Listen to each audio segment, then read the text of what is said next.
باللہ من الشیطان الرجیم بسم اللہ الرحمن الرحیم اہدنا الصراط المستقیم صراط الذین انعمت علیہم غیر المغضوب علیہم ولا الضالین آمنت باللہ صدق اللہ مولانا العلی العظیم۔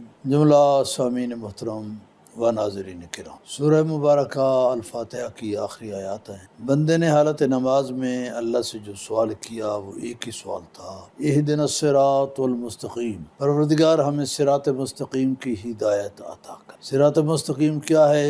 صراط الذین انعمت علیہم، یہ ان لوگوں کا راستہ ہے جن پر تو نے نعمت کی ہے، غیر المغضوب علیہم ولا الضالین، جن پر تو کبھی غضبناک نہیں ہوا اور جو کبھی پوری زندگی میں بہکے نہیں، بھٹکے نہیں۔ تو یہ ان لوگوں کا راستہ ہے۔ عزیزان محترم، صراط مستقیم نعمت والے گھرانوں کا راستہ، جہاں نعمت الہی ہے وہ صراط مستقیم پر ہے۔ نعمت سے مراد دنیاوی زر و دولت نہیں ہے، دنیاوی اقدار نہیں ہے، اللہ کی عطا کردہ ہو دین کی نعمات، ان کی بات ہم کر رہے ہیں۔ تو اللہ نے ارشاد فرمایا کہ سنو، انا ابراہیم کان امۃ قانتا للہ ولم یک من المشرکین شاکرا لانعمہ اجتباہ وہداہ الی صراط مستقیم۔ فرمان الہی ہے، ان ابراہیم، بے شک ابراہیم، کان امۃ قانتا للہ، وہ فرد واحد ہو کر بھی اللہ کی نظر میں ایک اطاعت گزار امت کی حیثیت رکھتے ہیں۔ ولم یکو من المشرکین، ابراہیم مشرکین میں سے نہیں تھے۔ شاکرا لانعمہ، ہم نے ان پر نعمات کی، وہ ہماری نعمات کا شکر ادا کرنے والے تھے۔ اجتباہ، اللہ نے اسے مجتبی بنایا۔ وہداہ الی صراط مستقیم، انہیں ہدایت دی صراط مستقیم کی۔ اللہ نے فرمایا میری نعمات کے شکر ادا کرنے والے تھے، اگرچہ فرد واحد تھے لیکن اللہ کی نظر میں ان کی حیثیت پوری امت قانت کی سی تھی، ان پر میری نعمات تھی، وہ شکر ادا کرتے تھے۔ اجتباہ، اللہ نے اسے مجتبی بنایا۔ سامعین عزیز یاد رکھیں، یہ اللہ کا طور طریقہ ہے، جب کسی کا انتخاب کرتا ہے تو تین میں سے اسے ایک نہ ایک لقب عطا کرتا ہے۔ ایک لقب اللہ یصطفی من الملائکۃ رسلا ومن الناس، اللہ جسے چن لے اسے مصطفیٰ کا لقب دیا جاتا ہے۔ قصہ طالوت میں فرمایا ان اللہ اصطفاہ علیکم، اللہ نے اسے تم پر مصطفیٰ بنا دیا۔ اللہ جسے چنے اس کا لقب مصطفیٰ ہوتا ہے، اور جسے چن لے اس کے متعلق لقب بنتا ہے مرتضیٰ۔ الا من ارتضیٰ من رسول، جس رسول کو اللہ مرتضیٰ بنا دے۔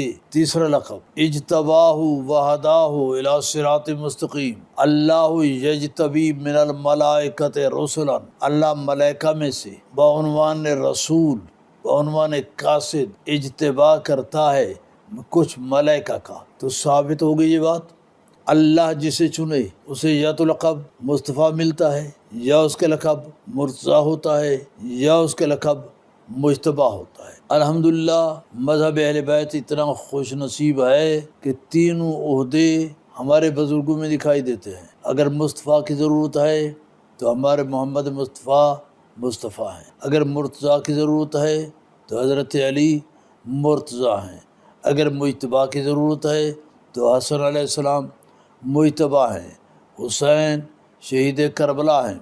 بھئی مجتبیٰ کا کیا معنی ہوتا ہے؟ مجتبیٰ اس گلدستے کو کہتے ہیں جو مختلف پھولوں کو جمع کر کے ایک گلدستے کی شکل میں پرو دیا جائے، اس گلدستے کو مجتبیٰ کہتے ہیں۔ تو گویا حسن مجتبیٰ ہے، اس میں نانے کی نبوت کا گل بھی ہے، اس میں بابی کی امامت کا گل بھی ہے، اس میں ماں کی عصمت کا گل بھی ہے، اس میں حسین کی شہادت کا گل بھی ہے۔ تو اللہ نے فرمایا ہم نے ابراہیم کو چنا، ہداہ الی صراط مستقیم، ہم نے اسے صراط مستقیم کی ہدایت دی۔ موسیٰ و ہارون کے متعلق فرمایا وَہَدَيْنَاهُمَا، ہم نے دونوں کو صراط مستقیم کی ہدایت دے دی۔ انبیاء کرام کے متعلق فرمایا اولئک الذین ھداھم اللہ فبہداہ مقتدی، اللہ نے انہیں ہدایت دی ہے، آپ ان کی ہدایت کی پیروی کیجیے۔ عزیزان محترم، آگے سلسلہ چلتا ہے کہ ہدایت جہاں ہوگی وہاں صراط مستقیم ہوگا۔ صراط مستقیم اور ہدایت یہ ایک دوسرے کے ساتھ ان کا آپس میں چولیدہ امن کا ساتھ ہے۔ اللہ نے قرآن حکیم میں سورہ مبارکہ المائدہ میں وضو کے احکام بیان کیے، غسل کے احکام بیان کیے، پھر فرمایا یہ بھی نعمت ہیں، وَكَذَلِكَ يُتِمُّ نِعْمَتَهُ، ابھی میں نے نعمت پوری نہیں کی، میں نعمت تم پر پوری کروں گا۔ پھر ایک اور مقام پر فرمایا جَعَلَ لَكُمْ سَرَابِيلَ تَقِيكُمُ الْحَرَّ وَسَرَابِيلَ تَقِيكُمُ الْبَاسَ، ہم نے تمہارے لیے لباس بنائے جو تمہیں گرمیوں سے بچاتے ہیں، ایسے لباس بنائے زرہ کی شکل میں جو تمہیں جنگ کی سختیوں سے بچاتے ہیں۔ فرمایا یہ بھی نعمت ہے، تم پر اللہ اپنی نعمت پوری کرے گا، لعلکم تسلمون، تمہیں اسلام ملے گا۔ وضو کے احکام آئے، ابھی نعمت پوری نہیں ہوئی، زرہ کی بات ہوئی، ابھی نعمت پوری نہیں ہوئی، اسی طریقے سے سلسلہ چلتا رہا۔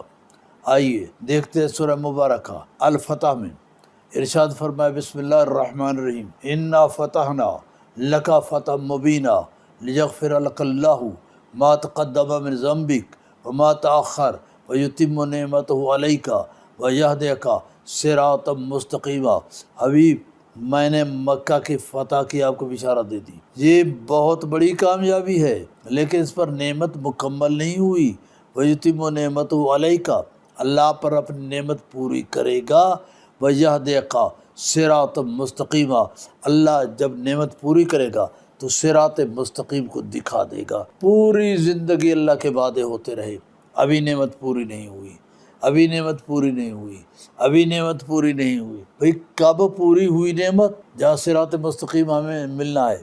رسول خدا آخری حج کر کے آ رہے ہیں، زمین پر حاجیوں کے قافلے ہیں، آسمان سے آیات الہی کے قافلے ہیں، دونوں قافلوں کی ملاقات ہوئی ہے مقام غدیر خم میں، وہاں پر ارشاد رب العالمین ہوا یا ایھا الرسول بلغ ما انزل الیک من ربک وَإِن لَّمْ تَفْعَلْ فَمَا بَلَّغْتَ رِسَالَتَهُ، میرے رسول آپ اس حکم کو پہنچا دیں مَا أُنزِلَ إِلَيْكَ مِن رَبِّكَ، جو رب کی طرف سے آپ پر اتارا گیا ہے۔ وَإِن لَّمْ تَفْعَلْ، یہ حکم اتنا ضروری ہے، اگر آپ نے فعل کر کے نہ دکھایا، کام کر کے نہ دکھایا، فَمَا بَلَّغْتَ رِسَالَتَهُ، تو آپ نے رسالت کو پورا ہی نہیں۔ جیسی یہ سخت لہجے والی آیت مجیدہ نازل ہوئی، رسول خدا نے مقام غدیر خم پر پالانوں کا ممبر بنایا، ممبر پر تشریف فرما ہوئے، طویل خطبہ دیا، آخر میں فرمایا الست اولی بکم من انفسکم، کیا میں تمہارا مولا ہوں یا نہیں؟ کیا میں تمہاری جانوں پر حق تصرف رکھتا ہوں یا نہیں؟ سب نے کہا بلا یا رسول اللہ، بے شک یا رسول اللہ، آپ ہمارے جان پر، مال پر حق تصرف رکھتے ہیں۔ نبی نے فرمایا علی ادھر آئے، علی قریب آئے، علی کا ساتھ کھڑا کیا، علی کا بازو پکڑا، اتنا بلند کیا حتیٰ رویا بیاض و ابتہ، رسول خدا کے بغلوں کی سفیدی کو دنیا نے دیکھا۔ پھر میرے نبی نے علی کا بازو پکڑ کر بلند کر کے ارشاد فرمایا اللہم من کنت مولاہ فہذا علی مولاہ، اللہ گواہ رہے جس کا میں مولا اس کا یہ علی مولا۔ تو میرے مولا رسول خدا نے علی کی ولایت کو اپنی ولایت کے ساتھ مخصوص کیا، جس معنی میں میں مولا اسی معنی میں علی مولا۔ اب مولا کے آپ 1000 معنی نکالیں، کسی نے کہا 18 معنی، کسی نے کہا 40 معنی، بھئی مسئلہ تو حل ہو گیا۔ جس معنی میں رسول خدا مولا ہیں اسی معنی میں حضرت علی علیہ السلام بھی مولا ہیں۔ اب جب یہ اعلان ہو گیا، یہ وہ مقام تھا جب اللہ اتنا خوش ہوا کہ اللہ نے دین کو مکمل کر دیا، نعمت کو پورا کر دیا۔ آیت مجیدہ نازل ہوئی الیوم اکملت لکم دینکم، آج کے دن میں نے تمہارے دین کو مکمل کر دیا۔ واتممت علیکم نعمتی، میں نے اپنی نعمت تم پر تمام کر دی۔ ورضیت لکم الاسلام دینا، اور تمہارے لیے دین اسلام پر راضی ہو گیا۔ اللہ نے اس دن کیا کام کیے؟ 3 کام۔ الیوم اکملت لکم دینکم، دین مکمل کیا ہے اس دن۔ معلوم ہوا اس سے پہلے نمازیں تھیں، روزے تھے، حج تھی، زکوٰۃ تھی، احکام قبلہ تھے، جہاد تھا، لیکن ابھی تک دین مکمل نہیں ہوا تھا۔ مکمل کب ہو رہا ہے؟ الیوم، آج کے دن، آج کے دن جو غدیر کا دن ہے، اس دن دین کو مکمل کیا۔ دوسرا من واتممت علیکم نعمتی، میں نے اپنی نعمت کو پورا کر دیا تم پر۔ معلوم ہے اس سے پہلے بھی دین جو اترتا رہا وہ بھی نعمت الہی تھا، لیکن اس کے تمامیت، اس کا اختتام ولایت علی پر ہوا۔ تیسرا عمل، وَرَضِیتُ لَکُمُ الْإِسْلَامَ دینا، میں نے تمہارے لیے دین اسلام کو پسند کر لیا۔ جب ولایت علی کے بغیر اسلام رضی اللہ نہیں بنتا تو ولایت علی کے بغیر کوئی انسان رضی اللہ کیسے بن سکتا ہے؟ تو عزیزان محترم، تکمیل ہو گئی نعمات کی۔ اور آپ نے کیا پڑھا؟ صراط الذین انعمت علیہم، اس راستے پر چلا جہاں تو نے نعمت کی، تو نعمت والا راستہ غدیر کا ہے۔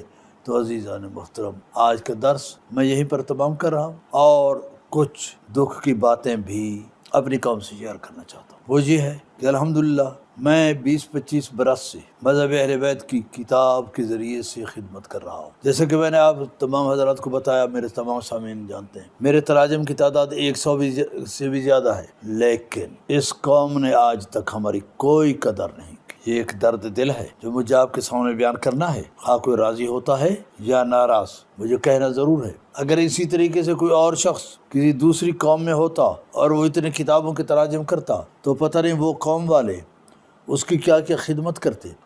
لیکن خدا گواہ ہے، 3 برس سے میں بیماری میں مبتلا ہوں، کینسر جیسی بیماری میں مبتلا ہوں، لیکن آج تک کسی شیعہ عالم نے، کسی شیعہ انجمن نے، کسی شیعہ بانی مجلس نے، کسی علی ولی اللہ پڑھنے والے نے آج تک ہمیں 10 روپے کی گولی تک بھی خرید کر کبھی نہیں دلائی۔ دوستو، پوچھنا چاہتا ہوں، کیا زمانے میں پنپنے کی یہی باتیں ہیں؟ کیا دنیا میں کہ آزاد اقوام، دنیا کی غیور اقوام اپنے محسن لوگوں کے ساتھ یہی سلوک کیا کرتے ہیں؟ جس کا میں نے مشاہدہ کیا ہے۔ پہلے میں سنتا تھا کہ اس قوم نے قبلہ اظہر حسن زیدی کے ساتھ برا سلوک کیا آخری دنوں میں، وہ صرف سماعت کی حد تک تھا۔ اب میں مشاہدے کی حد سے گزر رہا ہوں، میں جانتا ہوں کہ واقعی اس قوم میں کوئی وفا نہیں ہے۔ اس قوم کا اندر جو شخص جتنا نیکی کرے، بس اللہ سے اس کا اجر مانگ سکتا ہے، ائمہ خدا سے اس کا اجر طلب کر سکتا ہے۔ اس قوم سے کبھی بھی وفا کی امید نہ رکھیں، بس جی فقیر آ رہا ہے صدا کر چلے، میاں خوش رہو ہم دعا کر چلے۔ بس آج کے بعد میرے یوٹیوب کا لیکچر کا سلسلہ میں تمام کر رہا ہوں، کیونکہ میں سمجھتا ہوں میری صحت مجھے ابھی مزید اجازت نہیں دیتی کہ میں اپنی گفتگو کو جاری رکھ سکوں۔ بس آج کے دن اسی پر اختتام کرتا ہوں۔ وما علینا الا البلاغ المبین۔